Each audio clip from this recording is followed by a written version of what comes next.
Welcome to Savvy Business, Life Unscripted with your host, Christina Rivera, where our guests share their wisdom and valuable business tips, empowering our audience to expand their personal potential. Hi, Chester Santos. Welcome to Savvy Broadcasting and Life Unscripted. We're so grateful to have the international man of memory here today. I think I told you before our interview that a lot of our listeners are on the older side, 40s to 50s, and me included. And sometimes a lot of my friends are saying, hey, I'm starting to lose my memory. I'm not on par like I used to be. I go to the kitchen. What am I here for? I don't know. But I know your wisdom that you're going to impart are going to help all of our savvy listeners, regardless of age. So welcome to Savvy Broadcasting. Thank you for having me. I'm looking forward to talking with you today, Christina. Well, now share with us, where did this come about that you got interested in memory and started to build your repertoire in that area? How did that come about? Well, pretty randomly, I was flipping channels one night and I happened to catch a segment on ABC's 2020. They had a segment on the United States Memory Championship, and it just sparked my interest because growing up, I would often get the comment from people. People would say, wow, you have a really good memory. So when I saw that segment about the U.S. Memory Championship, I thought, well, you know what? People say I have a good memory. Maybe I can give this a try. But when I looked into what the best people in the country were scoring in various events, memorizing decks of playing cards, hundreds of computer-generated random digits, hundreds of names, poetry, and so on in just a matter of minutes perfectly, I realized that although I did probably have a better than average memory to start with, I was nowhere near that level. So that's when I started doing a lot of research into, all right, how can I improve my memory from where it's currently at? I found what seemed to be working best for me personally based on my research, stuck to training myself in that small subset of techniques until eventually I did manage to win the United States Memory Championship. And since then, I've spent the last 12 plus years training other people around the world in the subset of techniques I feel can be most immediately beneficial to them in their career, personal life, and also to help their kids or grandkids that they might have in school as well. Yeah, and this definitely comes in handy if you're a business owner or an employee. It gives you more skill and something greater to give your clients and your employers. Now, I find it interesting. You said you had techniques. Did you create these techniques or did you learn them and then implement them? Yeah, I did not create these techniques. Most of these techniques and concepts that we'll talk about today originated actually with the ancient Greeks. Interesting. So that's where many of these techniques originated. What I have created myself is just really my own curriculum, my way of teaching it to people and making it clear as to how you can implement these techniques, especially in business. I mean, really, I've given presentations now in more than 30 different countries for various types of organizations, but the focus tends to be business applications. Now, I'm interested to find out, what did you find about the Greek culture that led them to find these techniques interesting? Why did they come about in their culture, you think? No paper. Oh okay.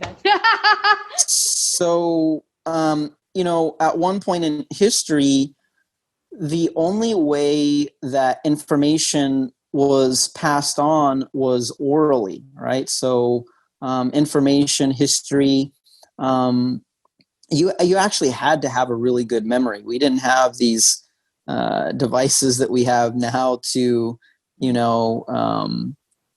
really easily record even millions of pieces of data, right? That didn't exist at one point in history. So you were really forced to develop a powerful memory. Back then, you weren't considered to be well educated at all if you didn't have a really good memory. Wow. You know what this brings to mind for me? In the modern world and modern technology, it's been a blessing, but I wonder if it's almost somewhat of a curse because we're not using that muscle memory that used to probably be cultivated a lot more when we didn't have all these conveniences.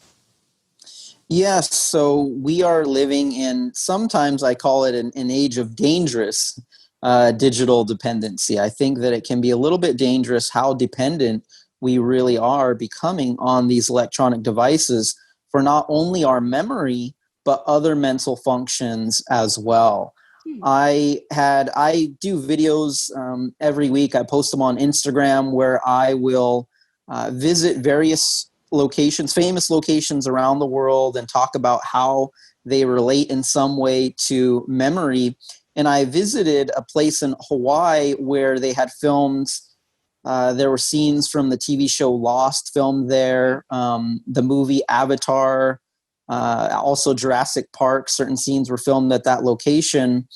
And I was talking about during that week's video that, what if, aliens attack the earth or something, or we created some sort of artificial intelligence that became too intelligent one day and knocked out our access, or maybe it wanted to limit our access to our electronic devices in an effort maybe to control us, we would be in really big trouble because a lot of people are losing basic mental functions. Now, when I did that tip last year, I thought maybe it sounded a little bit out there, but what's going on these days, I feel like I'm living in some sort of science fiction movie. So I may not have been that far off. You never know that these things.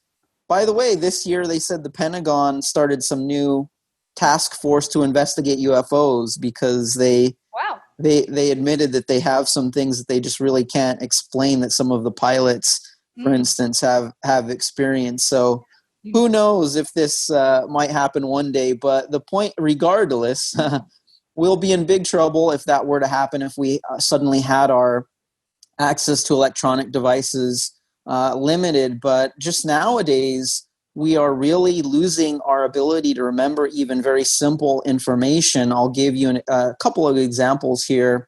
One, phone numbers. We all used to be able to remember the phone numbers of so many friends and family members. We could dial those pretty easily from memory. My parents would give me emergency numbers that they thought, hey, no, you better know this in case of an emergency. We could all do that. Nowadays, you give someone even one phone number, and they feel completely paralyzed. They cannot even commit to memory one number. It's getting so bad that there are a lot of people out there nowadays that don't even know their own phone number. So it's a really good example of the use it or lose it principle as it applies to memory. Another example, navigation. You will find out there that there are some Uber and Lyft drivers that may have been driving around in a city now for even 4+ years. And if something happens to be wrong with the network connection at that time, or something's wrong with the app, they just have to pull over, restart their phone a bunch of times until hopefully the issue resolves itself. Otherwise, they wouldn't even. I've been in Uber and said, can you take me to the Civic Center, a really basic landmark in the city, and they will not know how to go there, even if they've been driving for many years. It's just a really good example of the use it or lose it principle as it applies to your memory. It shows what happens when you completely turn off your brain to become 100% dependent on these electronic devices.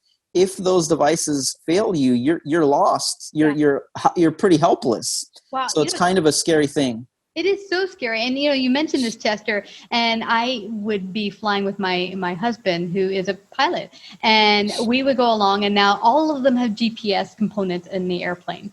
And what it does is you put in your, flight plan, and it draws a nice little magenta line on where you're going. Well, he'd give me the airplane, fly here, follow the magenta line. I realize, and so many pilots you talk to, they get used to, if you're a private pilot, to just follow the magenta line. Oh, look, I'll follow GPS. And how many times do we do this in our car? And you're thinking, you don't know how to. One woman was coming to my house. It took her 4 hours to get there. I'm like, how did it take you 4 hours? It's because she was following the GPS, which is a guide, but it was having her go all these crazy places instead of straight to my house. And you're right. You don't lose it. You lose it. Now, what can people do to start get curious again? Because I think people are like, well, my life is too busy. I just, these help me keep more of my life and more time in my life. But do they really? Yeah, I think the way to motivate people to work on their memories, to make it clear how powerful memory skills will benefit you in your career, personal life, and also to help your kids in school. So I talked about the fact that we are an age of dangerous digital dependency. What this creates, however, on the opposite end is a really huge business opportunity, because the average person nowadays really can't remember much at all without these electronic devices. Mm-hmm. If you will work on developing your memory skills even to a small degree, you suddenly become so much more impressive to people. Mm. People will have more confidence in you and your abilities when you have a powerful memory. And this makes you very memorable to people. People are going to notice and start talking about you. Wow, I can't believe what an amazing memory she has. This was just so incredibly impressive. So this really creates an opportunity. And also, I think it's pretty obvious how this would help kids in school. So I think concentrating on some of the benefits would better motivate people. And I think for kids, you can make games out of it. You can make it fun. I mean, we used to have a memory game. Remember that little memory game where you put things together and you had to remember? You remember that we had to match up things? I forgot. Definitely. I remember that game. But in reality, believe it or not, this can be fun and sort of like a game to anyone, even adults, using the types of techniques that I am teaching people. So what I provide people with is a much more fun and interesting framework to use when they want to commit things to memory. Yeah, and you wanted to do a little back and forth using me as a guinea pig. Let's do that. I'd love to see it at work. Cool. Yeah, I definitely did. What I'd like to cover first before we get into a technique, and then sort of a little game implementing these main principles. We've got to learn 3 main principles first, and then we will start to apply them to specific techniques, and we can go through some exercises. The 3 main principles to improving your memory, developing your memory skills that will always apply no matter what specific technique you end up using. Principle number 1 is we're good at remembering things that we see. So visualization. Try to turn whatever it is that you want to remember and somehow into something you can picture in your minds. Reason being, again, we're very good at remembering things we see. An example, let's say you go to a party, you meet a lot of new people, right? 2 weeks after it's over, you're talking with one of your friends that was at the party with you, and your friend says, hey, you remember that attorney that we met at the party a couple weeks ago? He's also a member of the tennis club. As your friend is going through the description of the person from the party, a lot of times you can picture who they're describing. Mm-hmm. Yeah. You might even remember what that person was wearing or where they were standing in the party. Mm-hmm. But a lot of times, neither you nor your friend can remember what the person's name was. Mm-hmm. So it's a good example there. We can see the picture in our mind, but we can't remember the name, right? Because the name, we didn't see it as a picture, right? Another example, how many times have you been describing to a friend or family member an actor from a TV show or movie?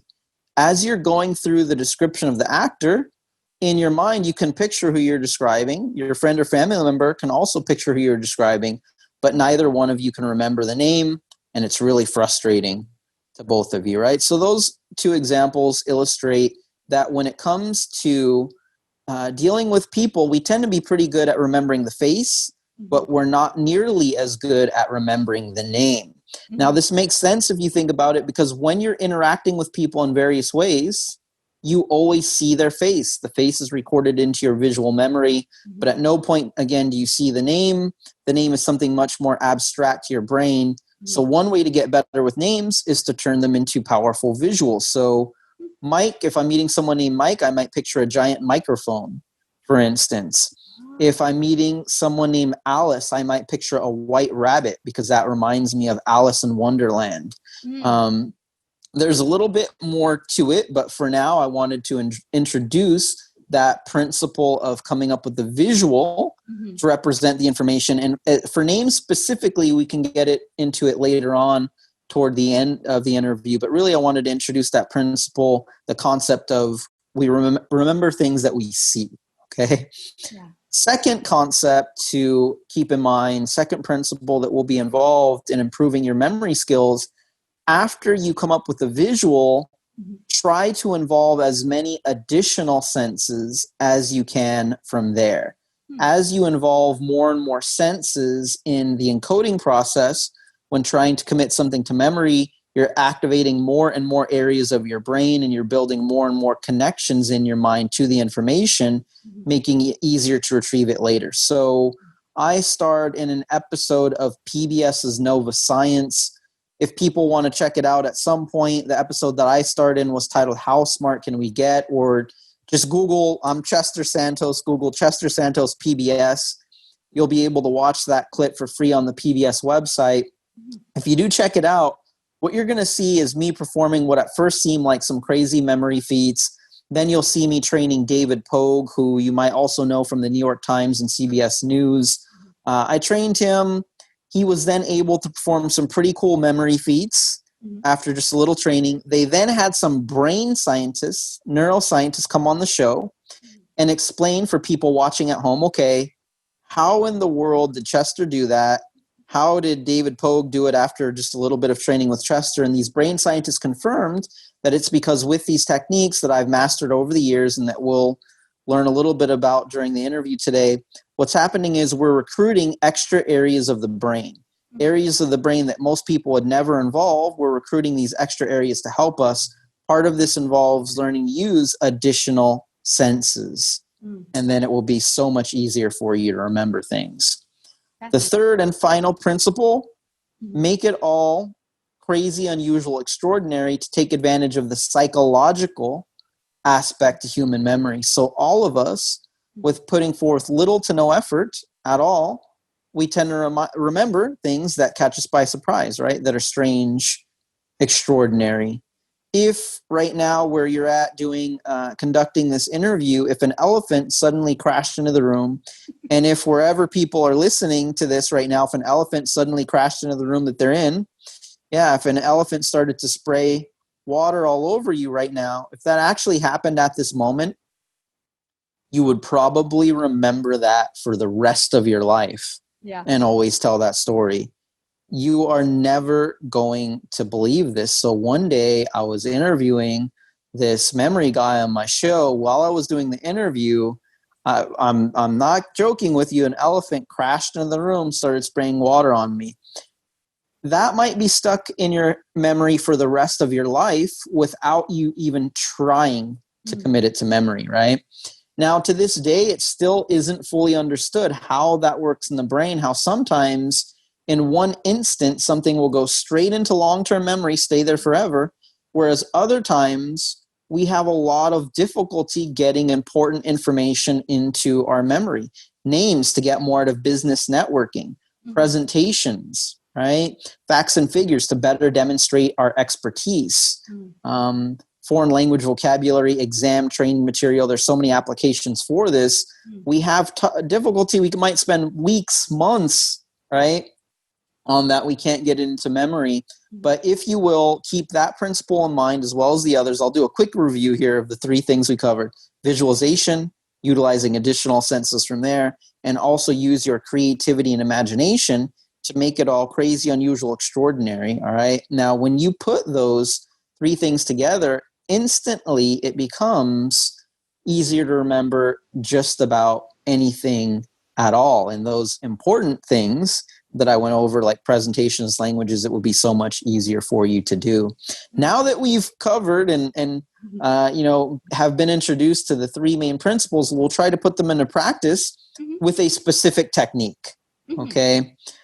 We're going to have you memorize here the following random list of words. It's going to be monkey, iron, rope, kite, house, paper, shoe, worm, envelope, pencil, river, rock, tree, cheese, and dollar. All right, that is the random list of words. Now, a lot of times when I recite that list of words to, if it's at a conference or something and I can see the audience, people look at me as if, come on, man, there's no way I'm going to be able to do that, not unless you give me a lot of time to do it. But in fact, Christina, you're going to have this down, and everybody listening along is going to have this down perfectly, forwards and backwards. in just about 3 minutes of time. That's it. Without any further review, even weeks from now, I get people writing to me months from now, you will still remember all of these words. How you'll do it, you'll just listen to what I describe, see and experience it happening in your mind as best you can. That's it. Just relax, have fun with it. It will be easier, right? So the first word was monkey. I want for you all just to see a monkey. All right. A monkey is dancing around in your mind. It's making monkey noises. Whatever a monkey would sound like. I'm working on my monkey impression, but the point is to see and hear the monkey. Okay. The monkey now picks up a gigantic iron, like you would iron your clothes with. All right. It's a gigantic iron. See the monkey dancing around with that iron. Just see it like a movie or cartoon playing in your head, however you can best visualize it. The iron starts to fall, but a rope attaches itself to the iron. Maybe even feel the rope, interact with it. Maybe it feels sort of rough. You look up the rope, you see that the other end of the rope is attached to a kite. All right, it's flying around. Maybe you try and touch it, that kite. The kite now crashes into the side of a house. Really see it smash into this house. Picture that. Next word was house. You notice that the house is completely covered in paper. For some strange reason, it's covered in paper. Picture that. Out of nowhere, a shoe appears and it starts to walk all over that paper. Maybe it's messing it up, that shoe. Okay. The shoe smells badly, so you decide to investigate and see why. You look inside of the shoe and you find a little worm crawling around. Really see that smelly worm. The worm now jumps out of the shoe and into an envelope. Okay. Maybe it's going to mail itself or something. I don't know. Envelope was next. All right. Out of nowhere, out of thin air, a pencil appears and it starts to write all over that envelope. Maybe it's addressing it, that pencil. Okay. The pencil now jumps into a river and there's a huge splash for some reason when it hits the river. The river, you notice, is crashing into a giant rock. The rock flies out of the river and into a tree.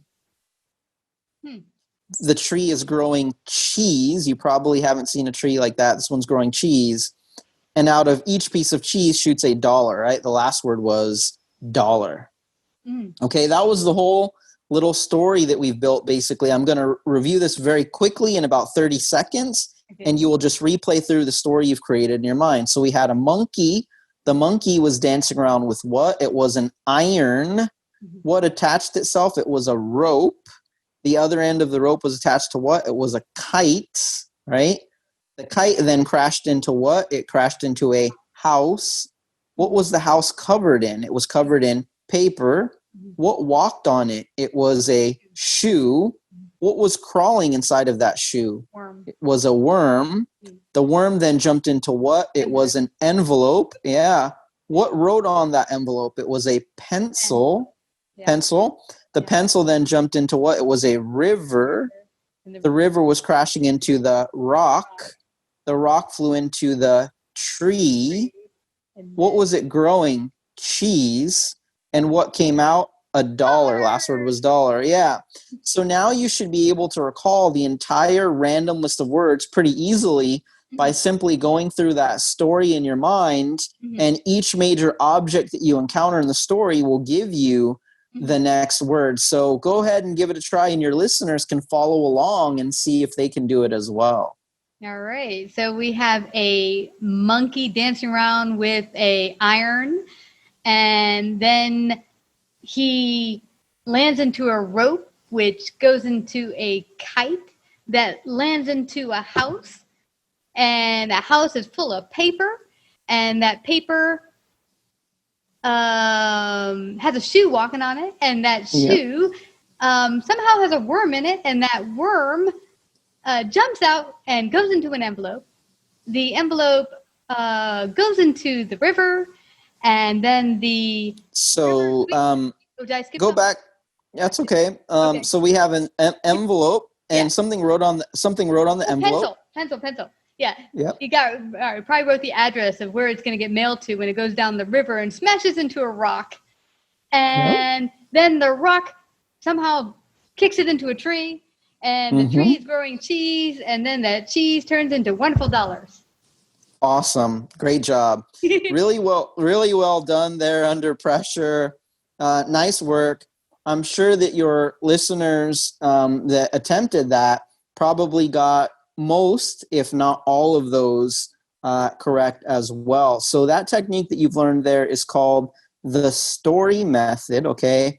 It is just one of many techniques that memory champions like myself use to pull off what might at first seem like, extraordinary memory feats. So they've asked me to be on a lot of different TV shows over the years, Science Channel, Discovery Channel, a bunch of different news programs. Most recently, it was BBC World News. They'll have me come on, perform, what seem like memory feats, and then give tips for viewers at home. But there's nothing different about my brain compared to everyone else's. I've just learned these types of techniques that are very powerful and effective, and I've put in a little bit of training and practice. Again, everybody listening to this interview today, everyone is capable of doing extraordinary things with their memory. It's just using the right approach and putting a little bit of practice in there. This is going to give you a huge advantage in any career. If you are an entrepreneur, business owner, it's going to help you. If you have kids or grandkids, this is going to be hugely beneficial. Learning these types of techniques will help them greatly. Yeah, absolutely, Chester. And in fact, one of the things I used to get when I would go on an interview or a meeting with someone is that it's best to understand and get a background on the company and the person you're going to meet with. But often you'll get there like, tell me a little bit about what you learned about our company, and your memory under stress will go pook, and you're like, I don't even remember your name right now. And that really can shorten you in a meeting, in a deal, or in a possible job. If you could come out there a star and just knock it out of the bucket and name their name and some of the great key points of the business, you're going to land that job and get that deal. You hit on it exactly. You hit the nail on the head there. So you gave a couple of really great examples that I would often mention myself in my presentations. Job interview. You get in there and you're like, yeah, it's such a pleasure to interview with you today. I, by the way, learned this, and this about your company. This, and this about your new product lines. This, and this about your competitors and the advantages you offer over them. They're going to be looking at you like, oh my God, wow. Like, you really did your research. You really know your stuff. You really care about us and our company. Again, most people won't be able to do this. They will freeze up. Yeah. But one thing that will happen when you master these types of techniques, it's really going to improve your confidence in your memory ability, because you see it can be very easy and that these techniques work really well. So you're going to be calmer under pressure. You're going to be able to do that in a job interview situation. This also applies, exactly what you described, also applies when you're meeting, for instance, with a potential client or an existing client. So I learned this, and this about what you're doing and how I can help you with my services and so on. And, this and this and this about your competitors. Again, when you come there and show how well you've prepared, you're so impressive.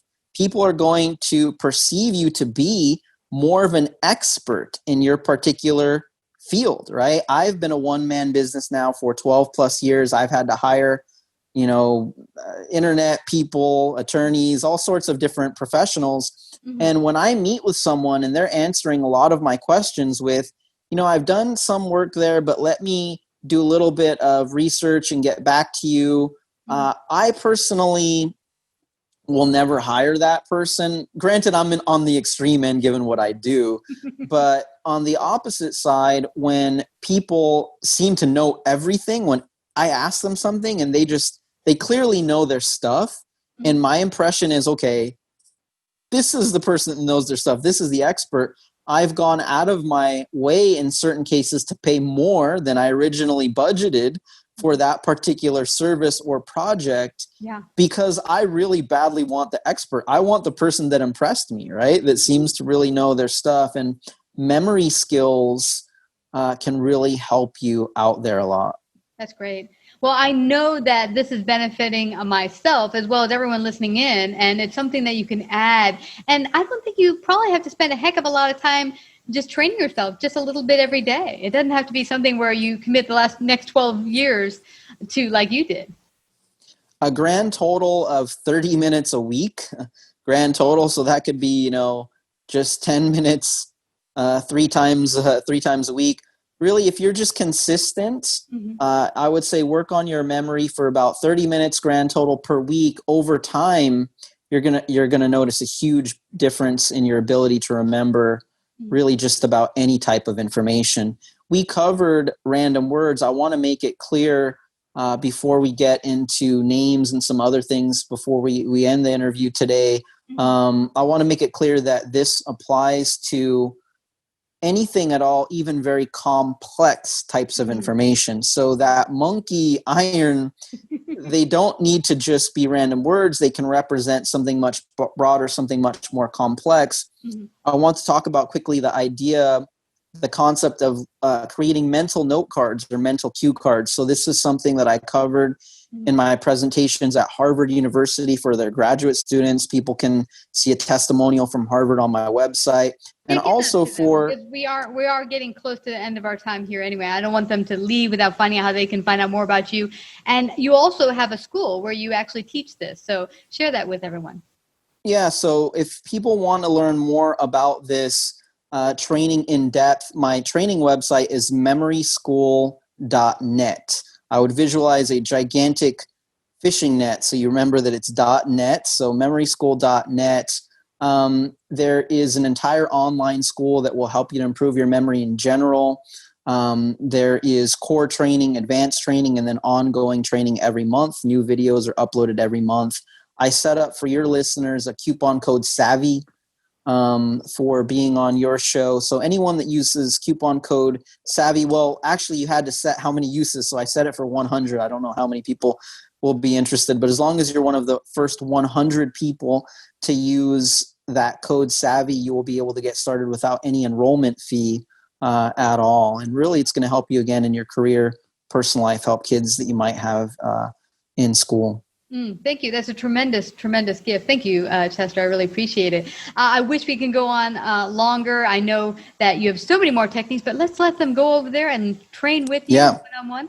But I thank you again for coming to Savvy Broadcasting and sharing your brilliance and your wisdom today. Thank you so much. Thank you so much for having me. I really appreciate it.